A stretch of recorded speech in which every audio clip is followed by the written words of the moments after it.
अस्सलाम वालेकुम जी, क्या हाल चाल है। उम्मीद है मेरी तमाम बहनें ठीक होंगी। आज मैं जो छोटा सा अफ़साना पढ़ने जा रही हूँ उसका नाम है वाक़िफ़े हाल, जिसे लिखा है मारिया अहमद ने।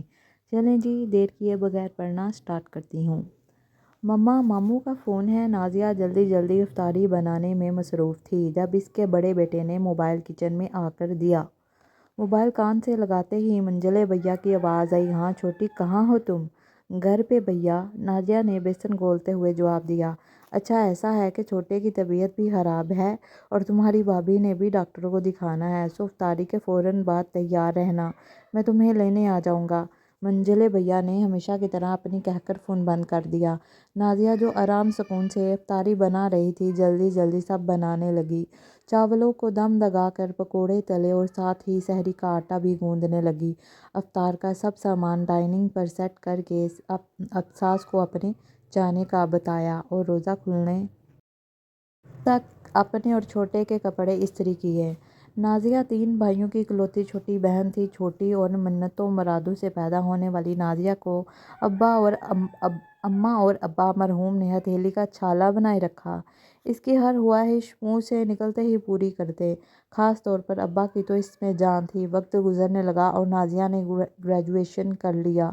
ग्रेजुएशन के फ़ौरन बाद बड़े और मंझले भैया की शादियां रिश्तेदारों में तय पाईं। नाजिया ने दोनों भाइयों की शादियां खूब इंजॉय की। अब्बा से फरमाइश कर करके हर फंक्शन के कीमती जोड़े बनवाए और हर फंक्शन पर तितली बनी फिरती रही। शादी में ही अहमद हसन की वालदा को खूबसूरत और सादा नाजिया इस कदर बाई के वो अगले ही हफ्ते रिश्ता लेकर आ गईं। अहमद हसन की गवर्नमेंट जॉब थी, तनख्वाह लगी बंदी मगर कम थी। अम्मा ने इस बात पर एतराज़ किया, लेकिन अब्बा को तो अहमद की शराफत और सादगी इतनी भाई कि उन्होंने भाइयों से मशवरा करके हाँ कर दी।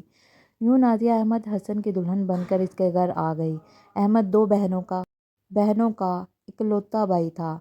दोनों बहनों की अम्मा सास ने कम उम्री में शादियां कर दीं।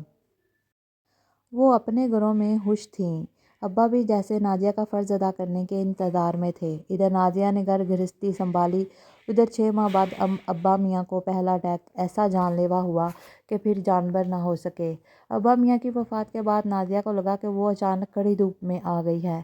अम्मा और अहमद की दिलजोई के बाद नाजिया कुछ संभली। हुसैन की आमद के बाद इसकी ज़िंदगी में कुछ ठहराव आ गया। हुसैन के फ़ौरन बाद एहसन और फिर छोटे अली की आमद ने इसकी दुनिया मुकम्मल कर दी। पहले तो वो कई कई दिन में कहीं जा ना पाती। अगर चली भी जाती तो भाइयों की सरसरी मुलाकात और भाभीयों के महंगाई के रोने से घबराकर जल्दी उठ जाती। हालांकि भाइयों की आमदनी कम ना थी, सबके ज़ाती कारोबार थे, मगर फिर भी एक ऐसी नाशुक्री थी कि जब भी मिलती भाभियाँ यही रोना रोती, अखराजात ज़्यादा हैं, आमदनी पूरी नहीं पड़ती, वगैरह वगैरह। ऐसे माहौल में हमेशा इसका दम घुटने लगता। फिर आहिस्ता आहिस्ता ऐसा होने लगा कि वो घर से खाना खाकर बस घंटे 2 घंटे के लिए माँ से मिल आती। इसकी कोशिश होती कि वो कुछ भी ना खाए पिए। इस बार रमज़ान अपनी तमाम तर बरकतों के साथ आया, लेकिन अहमद हसन की कलील तनख्वाह में सास की बीमारी, नंदों की ईदियों और माह रमज़ान के दूसरे अखराजात की वजह से नाजिया को बच्चों के कपड़े बनाना बहुत मुश्किल लग रहा था। शोहर को तंग करने की बजाय वो अल्लाह से रोज़ दुआ करती कि अल्लाह तू ही है जो मेरा वाकिफ़ हाल है, तेरे अलावा मैं किसी से रजू नहीं करती, किसी से मदद नहीं मांगती, अब भी तू ही है जो मेरी ज़रूरत पूरी करेगा। हर नमाज के बाद दुआ मांगकर नाजिया का जी हल्का हो जाता कि अल्लाह कोई ना कोई सबब बना देगा। गाड़ी एक झटके से रुकी और साथ ही नाजिया भी ख्यालों से बाहर आई। 3 साला अली इसकी गोद में सो गया था। डॉक्टर का क्लिनिक सामने था। मंजिले भैया ने कहा, चलो नाजिया, तुम बच्चों को संभालो, मैं तुम्हारी भाभी का चेकअप करवा के आता हूँ। यह कहकर वो भाभी को लेकर चले गए और नाजिया 7 साला अली और 1.5 साला अतहर को लेकर बाहर निकली और वेटिंग लाउंज में इनका इंतज़ार करने लगी। डॉक्टर के वेटिंग लाउंज में वो एक बच्चे को संभालती तो दूसरा सोफे से उतरकर भागने लगता, दूसरे को संभालती तो तीसरा। तीनों को संभालने के चक्कर में नाजिया हलकान हो रही थी। हुदा हुदा करके भाई और भाभी बाहर आए, फिर अतहर को चेक करवाने दूसरे डॉक्टर के क्लिनिक चले गए। नादिया फिर दोनों बच्चों के पास बैठी थी। इसका बेटा अली मोबाइल लेकर सोफे पर बैठकर कार्टून देखने लगा, पर भतीजा अहमद कभी कहता, پپو پیاس لگی ہے، کبھی واش روم جانا ہے، کبھی بھوک لگی ہے۔ نازیہ بہلا بہلا کر تھک گئی۔ اتنے میں بھائی بھابھی بھی عطر کو چیک کروا کر آ گئے تو نازیہ کی جان میں جان آئی۔ شاید اب بھائی گھر جانے کی بات کریں گے، لیکن بھائی نے کہا بچوں کے عید کے کپڑے لینے ہیں، کیوں نہ شاپنگ کرتے جائیں۔ مرتا کیا نہ کرتا کہ مستاق۔ نازیہ نے کہا جی جی بھائی، جیسے آپ کی مرضی، اور بھائی کے ساتھ ایک بڑے شاپنگ سینٹر آ گئی۔ بھائی اور بھابھی نے حسب معمول بچے نازیہ کے حوالے کیے اور خود شاپنگ میں مصروف ہو گئے۔ نازیہ ایک بچے کو سنبھالتی تو دوسرا کسی گیلری میں نکل جاتا، اور دوسرے کو سنبھالتی تو پہلا کسی دکان میں گھس جاتا۔ بے حد رش کی وجہ سے نازیہ بہت گھبرائی ہوئی تھی کہ اگر کسی بچے کو کوئی نقصان پہنچا تو بھائی کیا کہیں گے۔ بچے اس کی نظر بچا کر دکان میں ماں باپ کے پاس چلے جاتے تو بھائی باہر آ کر اسے ڈانٹتے، نازیہ ان کو تو پکڑو، ایک ذرا سے بچے تم سے نہیں سنبھالے جاتے۔ وہ روحانسی ہو کر کہتی جی جی بھائی، میں دیکھتی ہوں، آپ فکر نہ کریں۔ رات کے 12 بجے ان کی شاپنگ ختم ہوئی۔ نازیہ بھی اب نڈھال سی ہو رہی تھی۔ بھائی نے اذن دیا کہ اب گھر چلتے ہیں۔ لاشعوری طور پر نازیہ اس بات کی منتظر رہی کہ بھائی اور بھابھی اس کے لیے نہ صحیح تو چھوٹے علی کے لیے کوئی سوٹ، کوئی شرٹ، کوئی کھلونا لے کر آئیں گے۔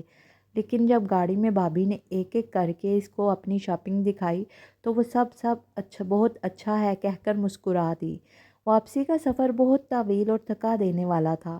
یہ نہ تھا کہ نازیہ کو کوئی لالچ تھا بھائی سے، بس ایک مان تھا جس کی وجہ سے اس نے امید باندھ لی۔ تھک کر گاڑی کی سیٹ پر سر رکھا تو اندھیرے میں ایک آنسو نکل کر گریبان کو بھگو گیا۔ گھر آ کر ایک عجیب سی بے چینی تھی جس کی وجہ سے اسے نیند نہیں آ رہی تھی۔ بالاخر سحری کا وقت ہوا۔ نازیہ نے سحری بنائی، خود کھائی اور احمد حسن کو دی۔ روزہ رکھا اور فجر کی نماز ادا کی۔ احمد حسن نماز پڑھ کر آئے تو اپنے کمرے میں آرام کرنے چلے گئے اور نازیہ سجدے میں گر گئی اور اللہ سے دعا کرنے لگی، اے میرے اللہ، تو ہی میرا واقف حال ہے۔ تجھ ہی سے مدد مانگتی ہوں، بچوں کے کپڑوں کا کوئی آسرا کر دے۔ دعا مانگ کر وہ پرسکون ہو گئی، جیسے اللہ نے اس کی سن لی ہو اور بس اب اس کی درخواست پر عمل درآمد ہونے والا ہو۔ شام کو افطاری کا سامان سیٹ کرتے ہوئے نازیہ نے دیکھا کہ احمد حسین آج کچھ زیادہ خوش اور مطمئن لگ رہے تھے۔ رات کو کمرے میں آتے ہی انہوں نے 15,000 نازیہ کے ہاتھ پر رکھا کہ یہ لو بچوں کے عید کے کپڑے لے لو۔ نازیہ نے حیرت سے پوچھا کہاں سے آئے؟ تو احمد نے جواب دیا ایک دوست کی کمیٹی کھلی ہے، میں نے اسے 15,000 ادھار لیے ہیں اور کہا ہے کہ ہر ماہ 5,000 کر کے لوٹا دیں گے۔ نازیہ نے بے اختیار آسمان کی طرف دیکھ کر شکر الحمدللہ کہا۔ ابھی عید کو ایک ہفتہ ہی گزرا تھا کہ صبح اماں کا فون آیا۔ ہیلو نازیہ۔ جی اماں۔ نازیہ بیٹا، تمہارے منجلے بھیا کی گاڑی کا بہت بڑا ایکسیڈنٹ ہوا ہے، بس اللہ نے میرے بیٹے کی جان بچا لی ہے، ورنہ گاڑی کا تو وہ حال ہے کہ دیکھنے والے حیران ہیں کہ اس کو چلانے والا زندہ کیسے رہا۔ بیٹا آ کر اپنے بھیا کی خیر خیریت پوچھ جانا۔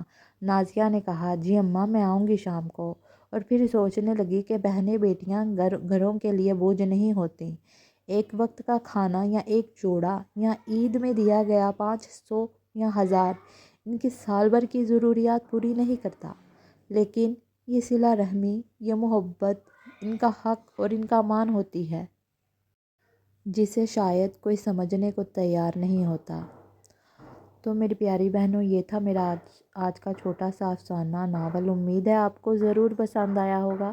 یقین کیجئے میں تو ناول پڑھ کر رونے لگ گئی، مجھے بہت اچھا لگا، آنکھوں سے آنسو نکل آئے۔ امید ہے آپ کو بھی ضرور اچھا لگے گا۔ اچھا لگے تو میرے چینل کو لائک کیجئے، سبسکرائب کیجئے۔ شکریہ۔ کل ملیں گے ایک بہت اچھے ناول کے ساتھ۔ اللہ حافظ۔